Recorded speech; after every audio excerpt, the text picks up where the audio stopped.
Question of the day. What is your favorite theme? Period. That's it. Your favorite theme. It could be anything. It could be, Lovecraft, like a lot of people like. It could be, Middle Earth. It could be any of that stuff. Let me know in the comments below what your favorite theme. And also, second question of the day, like a tag team, Marty Jannetty style, would be, what is your favorite type of game to play? Now, that's a pretty broad question. Both are broad questions. But today we're taking a look at a game that is a unique style of game that would be sandbox games. There aren't a lot of these. You've got Zaya, you've got, this one, and then you've got a couple others. But sandbox basically means you can get out there and do whatever you want. It feels like an open world game. And naturally, they tend to be point salads because you can go and do whatever you want. Which is why today we're taking a look at Western Legends, but we're looking at the Blood Money expansion. This is the final expansion.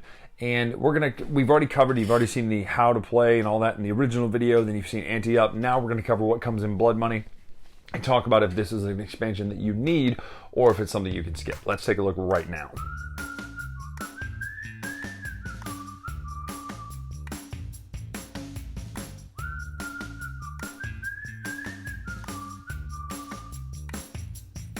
So this is Blood Money setup. Now, at a cursory glance from this camera angle, you can't see a whole lot of difference except for the story track. No, these maces don't come with it. I just 3D printed those and painted them, and boy, they look good. But you have the story track over here. Now, it is an actual track, kind of like the other tracks, in which you get story points, and once you move up this, it'll let you move the sheriff 2 spaces, then spawn bandits, and then choose to gain a victory point, a gambling point, a martial point, or a wanted point, and then you go back to the beginning of the track. Also, instead of the old school story cards, you make a deck of 1 through 20, A and B, and you get these kind of more flavorful stories. For instance, this one was about losing somebody's son went missing. So it tells you to shuffle up these tokens here, the map tokens, and put them in 3 locations. If you happen to find the 2 X's, then you open it up and you find the 3rd one. See, if the 2 X's have been revealed, you flip this and resolve it, and you get the benefits on the back. So if you participated, you gain a cattle token from a ranch of their choice, and each player reveals the cattle token gained this way, gains its reward, and shuffles it back. So you immediately get to take the reward of a cattle. Now, you wouldn't get the martial points for it, but still, that's pretty good. So that's the main change there with the story track. A couple of other changes, obviously, are new characters. You've got characters like Al Swearingen and Seth Bullock. If you're fans of Deadwood, you have them. You also have, what you're going to see out here are deeds. These are my favorite change or addition to the game, besides the traveling trader, which this is a cool miniature right here, by the way. Traveling trader. So the deeds are a cool mechanic. So you can buy and purchase and own a location. Now, it's not like Monopoly in the sense that if someone goes there, they pay you. But what it is, you get these deed cards. They'll give you an in-game bonus, but they're also going to give you a one-time action that's really usually pretty good. Usually it teleports you essentially to that location, and then for those, you're going to draw 3 poker cards. This one's you're going to gain a cattle token, draw poker cards. Let's see, the mining ones, they're going to give you gain a gold nugget. And so at the end of the game, you're going to score victory points too. So this is 1 victory point for each mine you own, which is pretty nice. So they kind of compound like that. Dark Rock Saloon here. So all of these deeds can be bought and they can use their advantages. Plus, if you have Al Swearingen, this is a really cool perk. At 5 points, he then gets to pay $10 less for them, and then he can discard a poker card to use the action ability of one of the deeds. So instead of flipping it, you can just use his ability. So Al can swing around there and be an impresario. You also have the Traveling Trader. Now this is different in the sense that you can now purchase legendary items all throughout the game. Now this is our favorite thing anyway, are the legendary items, because there's so many great items in here. Let's just take a look at what legendary items there are, since there are so many now. I'm just going to kind of flick through. Mark cards, love it. U.S. Marshal badge, lightning. You can move to a bandit hideout immediately. Lasso. There's a bullwhip now that's a regular item. We'll go over those in a minute. But there's so many of the, that's great. So many of these different legendary items that are now available to you. You can buy them as opposed to just having to find them through story items. So if you go to the Traveling Trader, you can buy the first 3 down here. These are all legendary items available. Plus, he has the rest of the items that aren't in the game, in the trading post, in the general store. So you have a ton of items available to buy now. I'm going to flip the camera over there so you can just see it. As a lot of cards that you can now buy. One other new thing of note, there are injury cards now. If you take too much damage, you're going to get an injury. It gives you new cards for everything else, but the Traveling Trader, you're going to use these cards to move him to different regions on the map. So this one's Dixon Creek, so he's just there, but if you look, some of them are pretty majorly big areas. Like for instance, Buzzard Gulch, Frontier, you can, any space in the Frontier, trade with him. So a lot of ways in which you can get items now that are more fun because everybody likes the legendary items in the first place. One other new feature that this expansion comes with would be these scenarios. So you can set the game up in certain ways. Now there are randomizers for the items. You can randomize them or you can pick, as long as you meet a couple certain metrics. You got to have a mount and a weapon at least at each one. But you also have these, the Serenade of the Six Guns. This is made for you to fight each other more. You have the Golden Rule. It's made for you to get more money. There's special rules about how you get money at the end of the game and what money's actually worth. So it's worth 40 points per point as opposed to $40 per point. Law and Disorder is made about being gangs and posses, etc.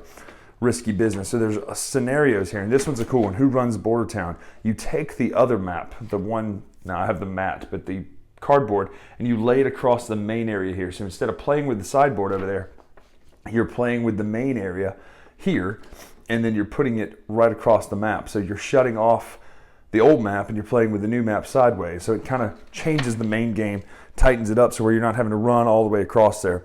But essentially that is all the new stuff that comes in Blood Money.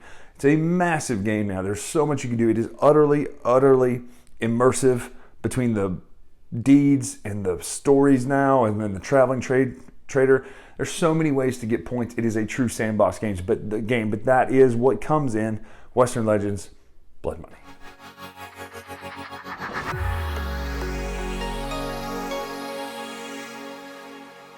So that is Blood Money. Now, one caveat, Western Legends, the expansions are not modular in the sense you can't say I want to use this, but I don't want to use this. I don't want to play Pharaoh, but I do want to play high stakes. I do want to rob trains, but I don't want to do this. For the most part, you have to do ante-up, everything that comes with it, and Blood Money. Now, the difference is there are certain things like titles and things like that you don't have to play with, posses, gangs, but with this, I would recommend that you always play with the deeds. And here's why I mentioned that, because as much as I love the idea of Pharaoh being down there in the bottom right corner, nobody when we play ever plays Pharaoh, mostly because they're like, I gotta do what now? And because poker is a quicker, easier game to understand and learn. It's cool to have it because Wyatt Earp, again, was a Pharaoh player and a Pharaoh dealer, and the Pharaoh Shuffle comes from that. Perfect in Pharaoh. It's great if you can do it right. Do some deceptive stuff with that. Anyway, the game in the bottom right Pharaoh is just not used that often. However, in the ante-up expansion, robbing trains, the other board, the deeds, or excuse me, not the deeds, the claims were all heavily used. We really enjoyed that. So this one is different because it's a little bit tighter in focus. Yes, it has certain scenarios that you can do. For instance, you can set up Serenade of the Six Guns, or you can who runs the Border Town.